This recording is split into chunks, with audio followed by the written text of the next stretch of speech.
Hello' guys, মই তোমালোকক মোৰ যোৱা ভিডিঅ' কেইটাত অসমত ফেণ্টাচি কেনেকৈ খেলিব লাগে, ড্ৰিম11, মাই চাৰ্কেল 11 এনেকুৱা ধৰণৰ এপ্লিকেশ্যনত তোমালোকক মই শিকাই দিলোঁ কেনেকৈ অসমত খেলিব লাগে। কিন্তু মোক বহুতে সুধি আছিল যে এই এপ্লিকেশ্যনবোৰত উইথড্ৰল কেনেকৈ কৰে। মই আজি তোমালোকক মাই চাৰ্কেল 11ত কেনেকৈ টকাটো উইথড্ৰল কৰিব লাগে তাৰে বিষয়ে ক'ম। তোমালোকে স্ক্ৰীণত দেখি আছা, মোৰ তাত এতিয়া 116 ৰুপিজ এটা আছে।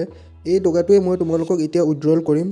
তোমালোকে ইয়াতে দুটা অপশ্যনত পইচাটো উইথড্ৰল কৰিব পাৰা। তোমালোকে নিজৰ UPI ID নাইবা বেংক একাউণ্ট দি পালে ডাইৰেক্ট বেংকতো উইথড্ৰল ল'ব পাৰা। মই চিম্পল UPI ID দি পালে ইয়াতে পইচা উইথড্ৰল কৰিম। মোৰ UPI ID টো দিয়াই আছে, তোমালোকে তলত নিজৰ UPI ID টো দি ল'ব পাৰা। এইখিনি কৰাৰ পাছত তোমালোকে উইথড্ৰলত ক্লিক কৰি দিবা।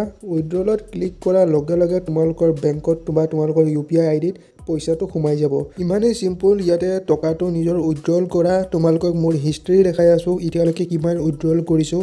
তোমালোকে স্ক্ৰীণত দেখি আছা টোটেল উইথড্ৰল ইয়াতে মই বহুতবাৰ কৰিছোঁ। নেক্সট ভিডিঅ'ত তোমালোকক মই ড্ৰিম11ত উইথড্ৰল কৰা শিকাই দিম। আৰু যদি তোমালোকে মাই চাৰ্কেল 11 অসমত খেলিবলৈ পাৰা নাই তেনেহ'লে লিংকটো ডেছক্ৰিপশ্যনত পাই যাবা।